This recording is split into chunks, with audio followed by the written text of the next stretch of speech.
what I wanted to do then is let me tell you a little bit of what I was going to cover today during the session. One was to kind of tell people, because there's a lot of people that do walking, like they'll walk as one of their extra things that they do. And walking is good, but what I would tell people to do is when they do the walk is not necessarily do the walk the same way every time. So let's say somebody in the neighborhood and you're doing your walking, and as you walk around, you'll find that your body will get accustomed to that walk and you kind of get bored with the walk because you're doing that same one. So let's say you left the house and you went the same route all the time. The only thing you got to do is just turn around and go the other way. So you can go, it'd be the same route, but in other words, you're going another way to do the same route, or just go in another direction or go into another location, being safe about it because we want to make sure that people are around. But when you're doing it that way, you don't allow your mind to be, okay, it's just another walk. But also every time that we do that, you're making your body change the dynamics of the movement. Because even if you went one way around all the time, I'm going to say Watkins Park. Let's say you went around Watkins Park and you do that every time. That's a ritual. Then what I would ask people to do is go the other way in Watkins Park. So you're going this way all the time, but go the other way. Because what happens is even Watkins Park has inclines and declines.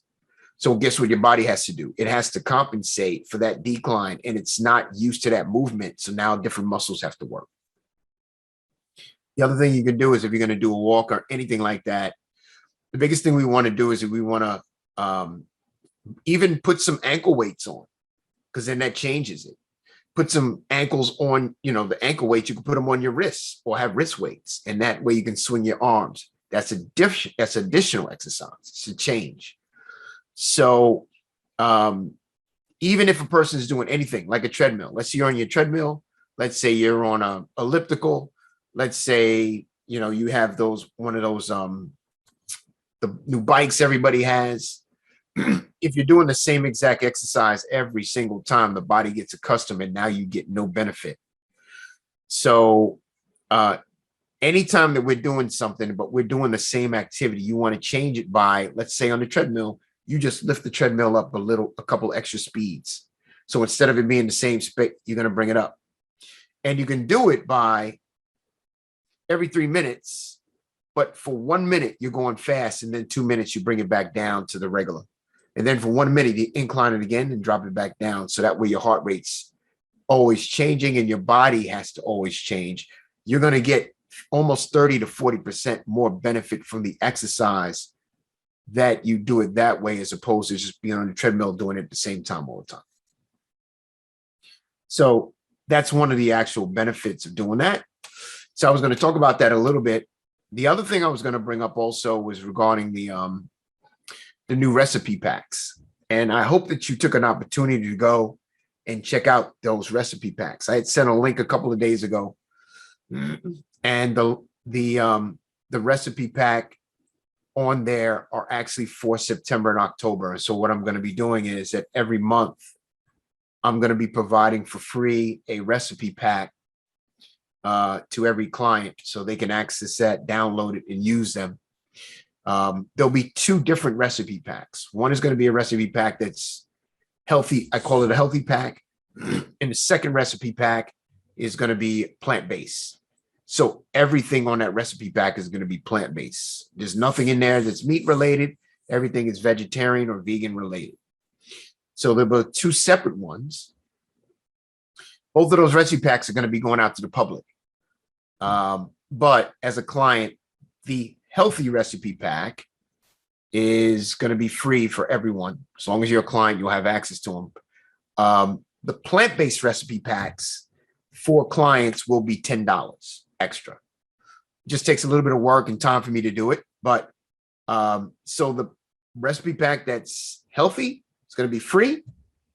If you'd like to have both the recipe packs, it's essentially $10 extra a month.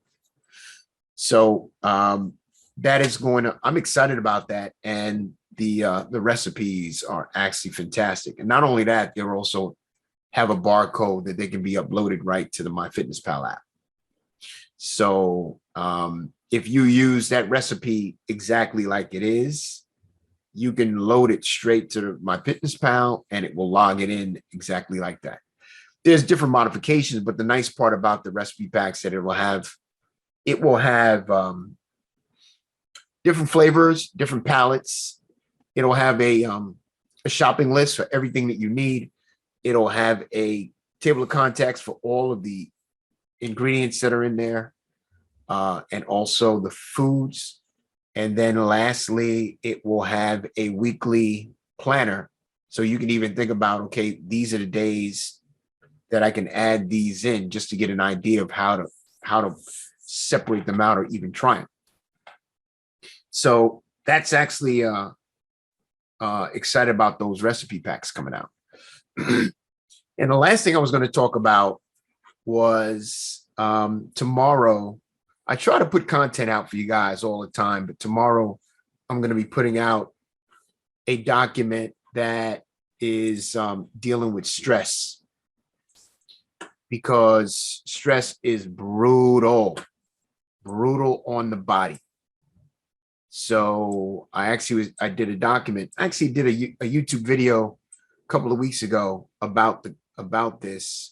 But in turn, I also did a document that I'm going to put out to everybody tomorrow about the effects of stress and how deadly it is on the body.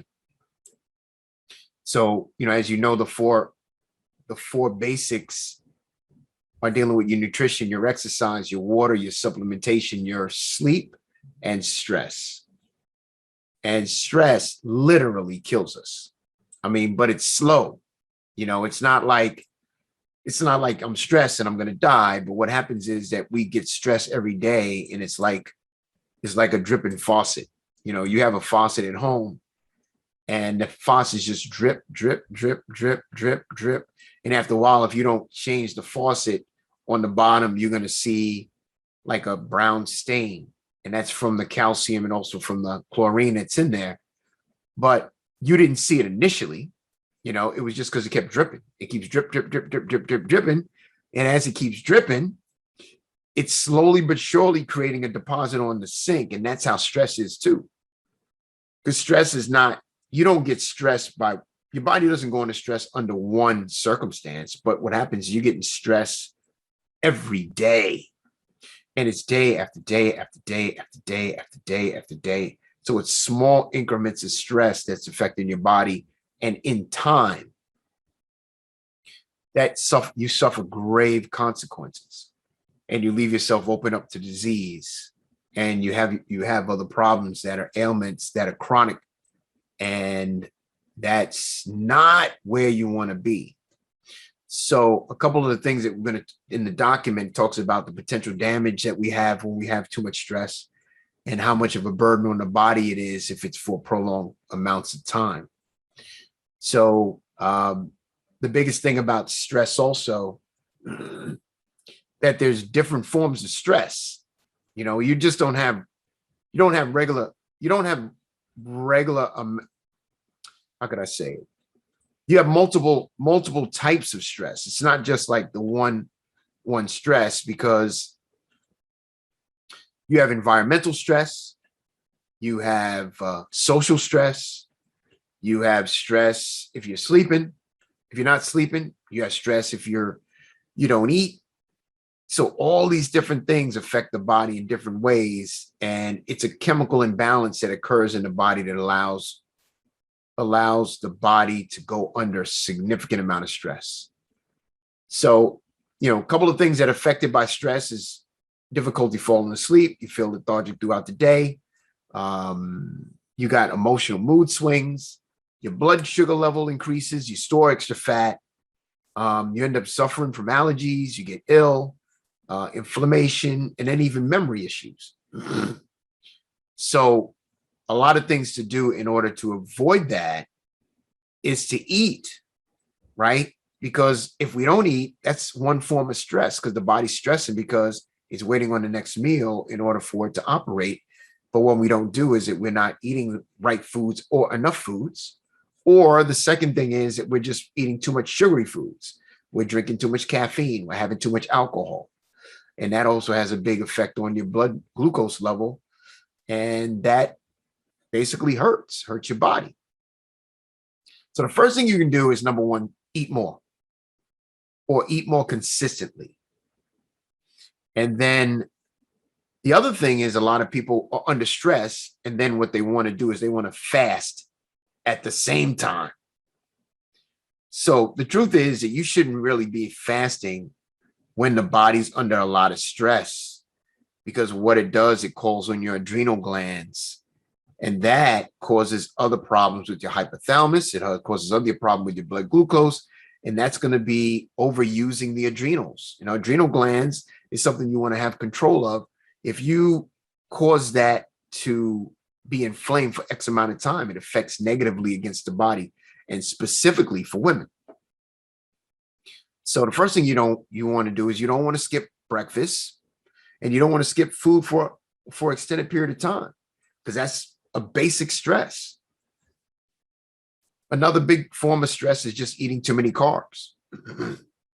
Carbohydrates, yes, it's a preferred source of energy, but too many carbohydrates affects the body negatively, and it affects your ability to recover, and that causes more stress.